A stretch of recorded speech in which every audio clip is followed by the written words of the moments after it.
I recently started to record instances when I heard women apologize while engaged in professional conversations. Here's a sample of some of the statements I've heard. Sorry for bothering you.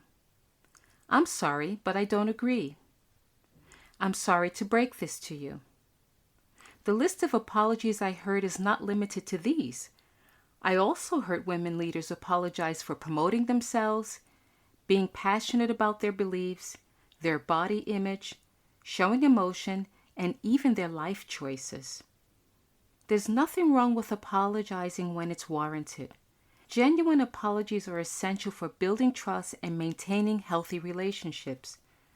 But habitual apologizing can dilute the sincerity and impact of a necessary apology.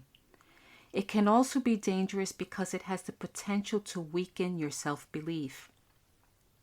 This behavior needs to be scrutinized because it suggests a lack of confidence, muddles communication, and sometimes even puts you in a subservient position. Let's talk about ways you can reframe the apologies I just mentioned so that they're empowering and don't diminish your authority in a high-stakes environment like the workplace. Find the full transcript and other resources for women leaders at livingwhileleading.com/7. You're listening to Living While Leading with your host Sharon Ehrlich, where I help women IT executives gain more control over their careers and carve out time to care for themselves and family.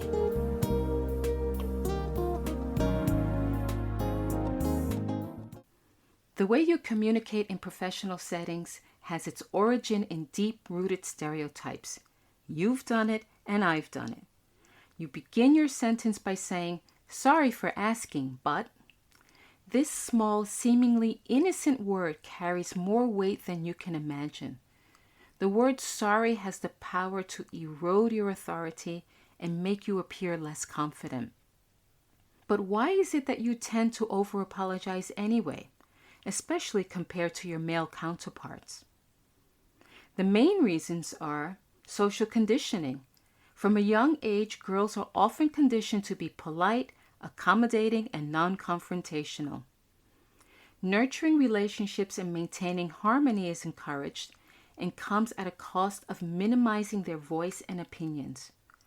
Over time, using apologetic language becomes deeply ingrained as a habit. Fear of perception is another reason. You apologize to avoid being perceived negatively. You fear being labeled as aggressive or bossy. Over-apologizing is an unconscious attempt to soften your approach so that your statements appear less demanding. And the last reason is self-doubt. As a high-achieving woman, you often struggle with the belief that you'll be exposed as a fraud. This fear can lead to habitual over-apologizing as a way to downplay your expertise or authority. Do any of these reasons resonate with you? Recognizing your triggers is a crucial step in addressing this behavior. Uncovering the reasons that drive your impulse to apologize is an essential first step to communicating more assertively. The second step is to address the issue head-on and break the habit. Here are 2 strategies to consider. Self-awareness and mindfulness. Pay attention to the situations or interactions that often lead you to apologize unnecessarily. Being conscious of your language will help you catch yourself before you slip into the habit. With practice, you'll find it easier to reformulate your statements and communicate more confidently. Reframing is the next strategy. Instead of saying, "Sorry, I don't have the project completed yet," you could rephrase it as, "Thank you for your patience. I'm finalizing the project and will deliver it on Friday."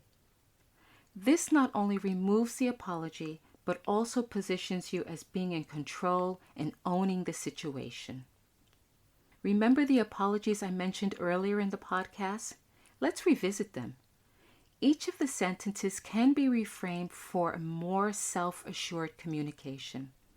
Instead of saying, "Sorry for bothering you," try, "Is now a good time to talk?" Instead of, I'm sorry, but I don't agree. Try, how about a different perspective? Instead of saying, I'm sorry to break this to you, try, you're not going to like this.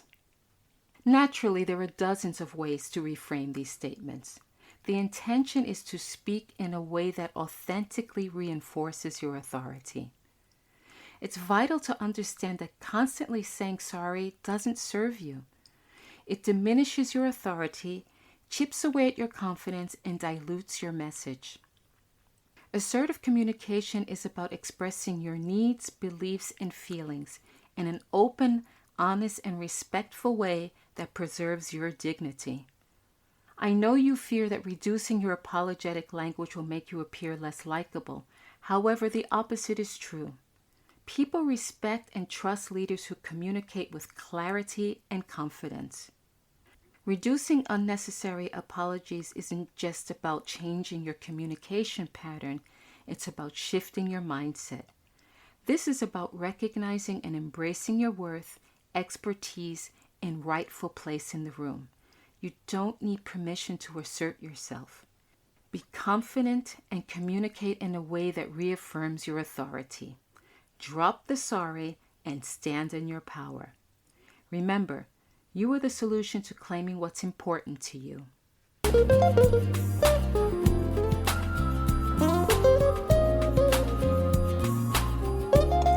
Thanks for listening today.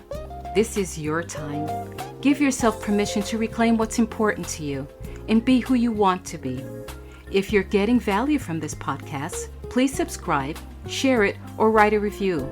And connect with me on livingwhileleading.com or on LinkedIn. And don't forget to tune in next week.